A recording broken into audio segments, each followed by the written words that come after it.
Hello दोस्तों, आज आपका फिर से स्वागत है हमारे यूट्यूब एंड फेसबुक चैनल पर। आज हम आपके लिए लेकर आए हैं एमपी बोर्ड क्लास 9। क्या सुना? हाँ 9, यानी कि कक्षा 9 की गणित हम लेकर आ रहे हैं, क्योंकि बच्चों का बहुत सारा डिमांड आ रहा था कि 9 की भी गणित आप लगा दीजिए। अध्याय 1 है संख्या पद्धति, एमपी बोर्ड क्लास 9। आज से हम इसके सवाल भी लगाया करेंगे, आपको बताएंगे। जो आपकी डिमांड होगी उस डिमांड को हम पूरा करेंगे, कोशिश करेंगे जहां तक हमसे संभव होगा। लेकिन इतना तो है कि बन जाएगा, आप कोई भी सवाल लगभग करिए। तो अब हमारा अध्याय 1 है संख्या पद्धति, नंबर सिस्टम। संख्या पद्धति, तो इसके लिए महत्वपूर्ण बातें हम कुछ जानेंगे, तभी इसके बाद हम आगे सवाल हल करेंगे, यानी प्रश्नावलियों में काम करेंगे। तो ये कुछ लिखे हैं हमने, कितने 11 पॉइंट लिखे हैं। प्राकृत संख्या, पूर्ण संख्या, परमेय संख्या, अपरमेय संख्या, सम संख्या, विषम संख्या, पूर्णांक क्या होता है, भाज्य क्या संख्याएं क्या होती हैं, अभाज्य संख्या क्या होती है, सहभाज्य संख्या क्या होती हैं, और संख्या रेखा क्या है। तो इसके बारे में हम जान लेंगे, ताकि हमें आसानी से प्रश्नावलियों में सवाल कर सके या आसान हो जाए। ठीक, समझ में आ रहा है ना? हाँ, जरूर समझ में आ रहा होगा, हमें आशा है और हमें विश्वास है, क्योंकि आपका सपोर्ट ही हमारा आत्मविश्वास बढ़ाता है। आप ज़्यादा से ज़्यादा हमारे वीडियो देखते हैं, और ज़्यादा से ज़्यादा देखिए और दोस्तों को शेयर और करिए। हमारी आपसे ये एक निवेदन है, विनती है, आप कुछ भी समझ जाइए।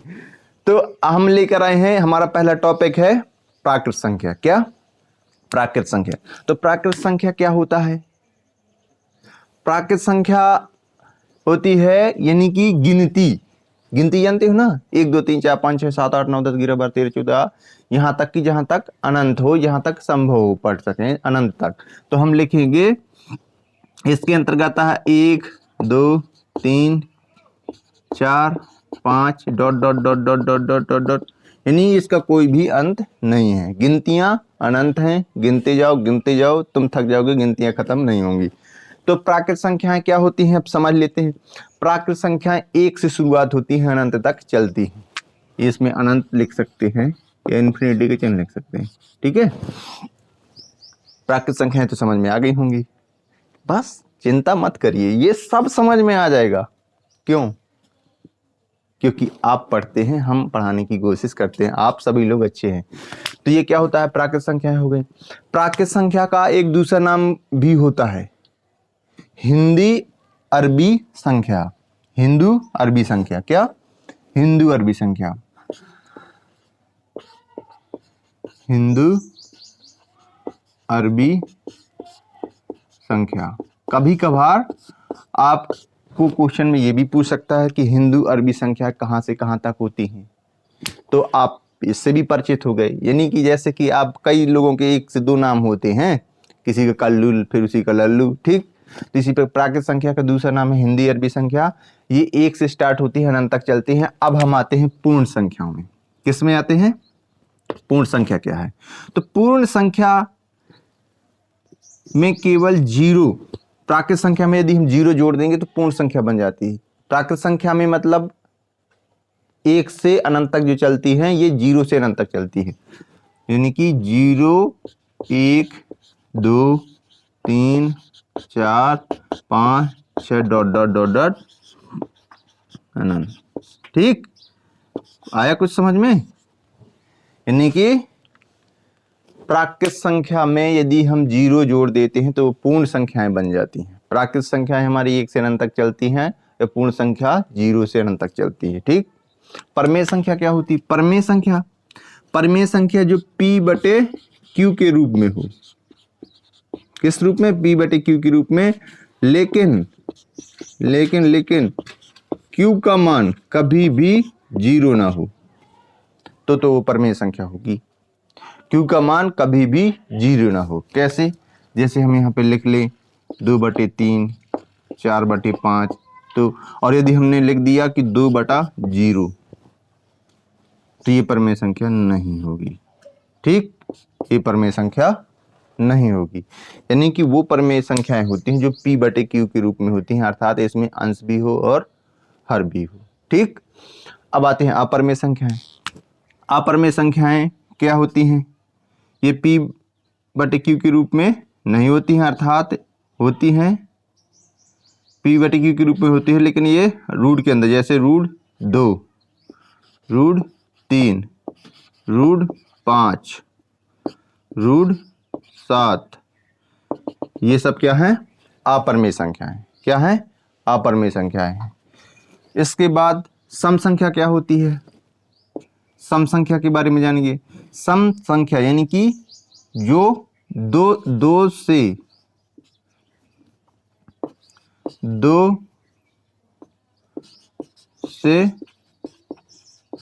विभाजित होने वाली संख्या सभी सम संख्या होती है। से विभाजित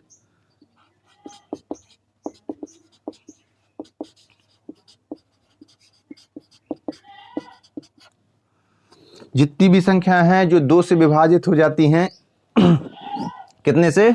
2 से विभाजित हो जाती हैं, वो सम संख्याएं होती हैं। जैसे 2 से क्या हो जाएगा? 2 हो जाएगा, 4 हो जाएगा, 6 हो जाएगा, 8 हो जाएगा। ऐसे जितनी भी संख्याएं हैं जो 2 से विभाजित हो जाती हैं वो सम संख्याएं होती हैं। अब यहाँ पे आते हैं विषम संख्या में, जो 2 से विभाजित ना हो, जो 2 से विभाजित ना हो, अर्थात 3, 5 और 7, 9, 11, ऐसे डॉट डॉट जितनी भी हैं ये सब क्या कहलाती हैं? विषम संख्याएं कहलाती हैं। क्या कहलाती हैं? विषम संख्याएं कहलाती हैं। अब एक बार फिर से सेट कर रिवीजन कर लें। ये हिंदू अरबी संख्या हो गई, 1 से अनंत तक, 0 से अनंत तक, p/q के रूप में, p/q के रूप में होते हैं रूट 2, रूट 3, इस रूप में फॉर्मेट में होती है। अपरिमेय संख्या होती है, जो 2 से विभाजित होती हैं वो सम संख्या होती हैं, जो 2 से विभाजित नहीं होती हैं वो विषम संख्याएं होती हैं। अब हम आते हैं पूर्णांक में। किस में आते हैं? पूर्णांक। पूर्णांक क्या होता है? पूर्णांक क्या होता है? पूर्णांक के बारे में हम जानेंगे।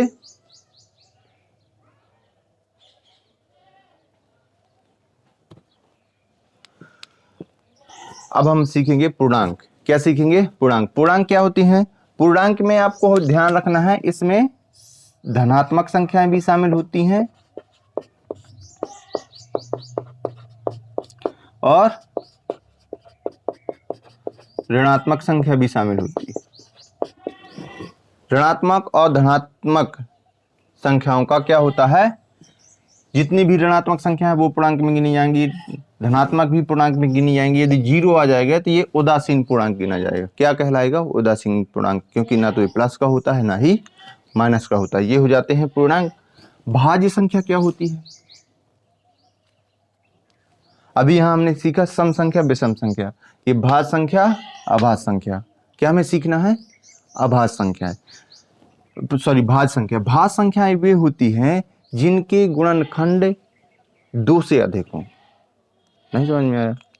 ऐसी संख्याएं जिनके गुणनखंड 2 से अधिक हों वो भाज्य संख्या कहलाती हैं। अभाज्य संख्या क्या होती हैं? जिनके गुणनखंड अधिकतम 2 हों, 2 यानी 2 से अधिक ना हों। नहीं समझ में आया?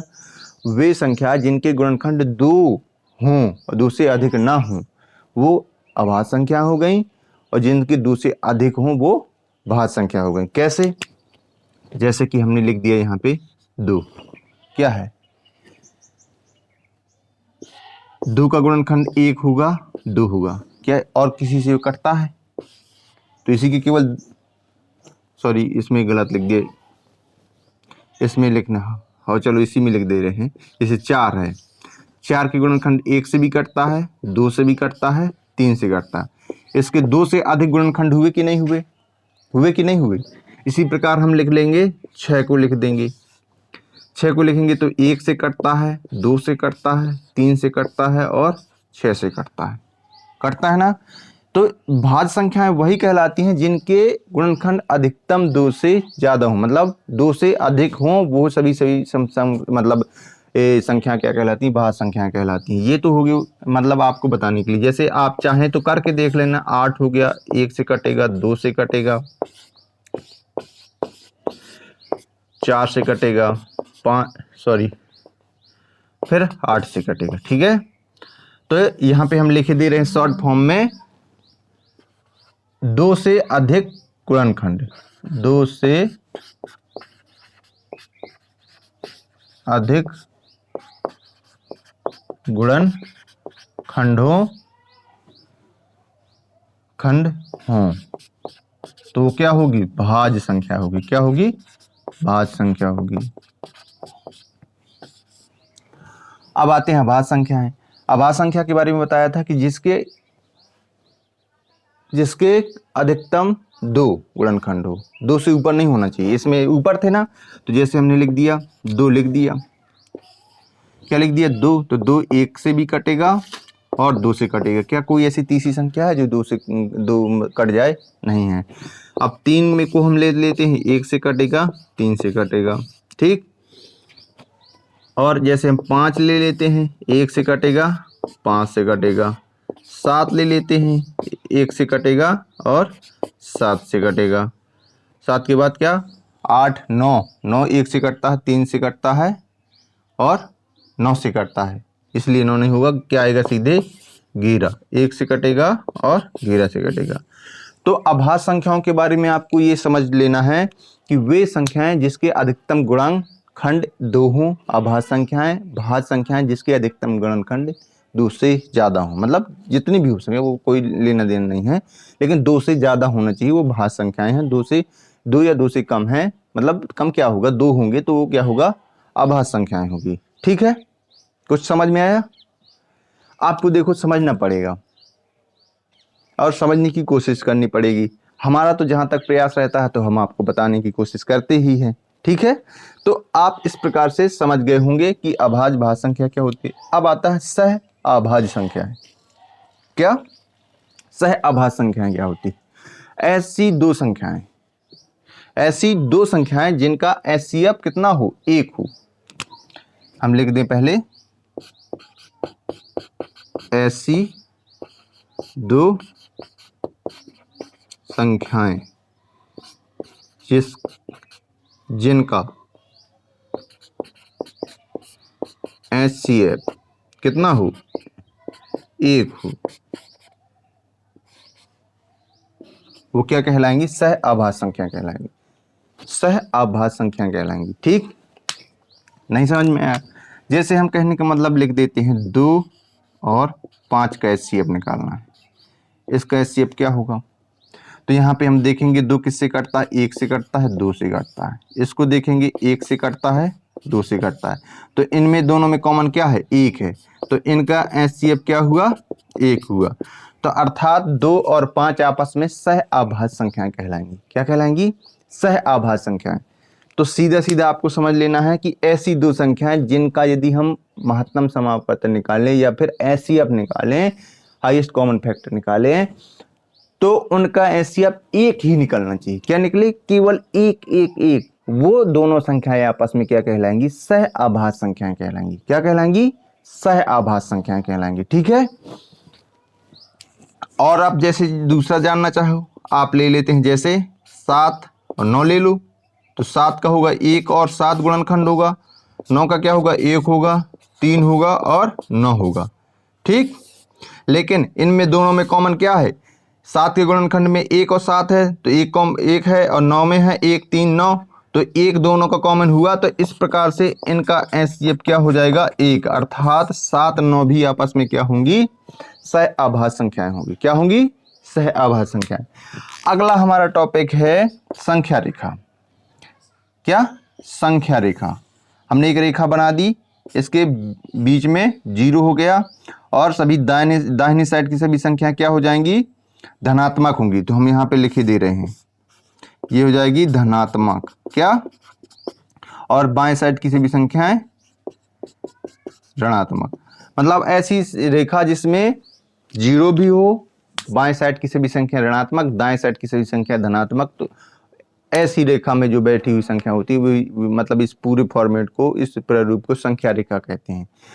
ऐसा नहीं कह देंगे कि केवल ऐसी रेखा जिसमें केवल धनात्मक भर बैठी हो तो उसको आप संख्या रेखा कहेंगे, नहीं कहेंगे। ऋणात्मक भर बैठी हो तो आप कहते हैं संख्या रेखा, नहीं होगा। वो संख्या रेखा वही होगा जिसमें धनात्मक संख्याएं हो और ऋणात्मक संख्याएं हो, बीच में 0 हो। ठीक, ये सब क्या कहलाती हैं, ये तो क्या कहलाएगा, ये संख्या रेखा। तो इस प्रकार से हमने आपको अध्याय 1 का बेसिक जानकारी आपको दी है, और जो बच्चा ये सब चीज़ें सीख लेगा उसको अध्याय 1 में किसी भी प्रकार की दिक्कत नहीं होगी, उसको हल करना आसान हो जाएगा।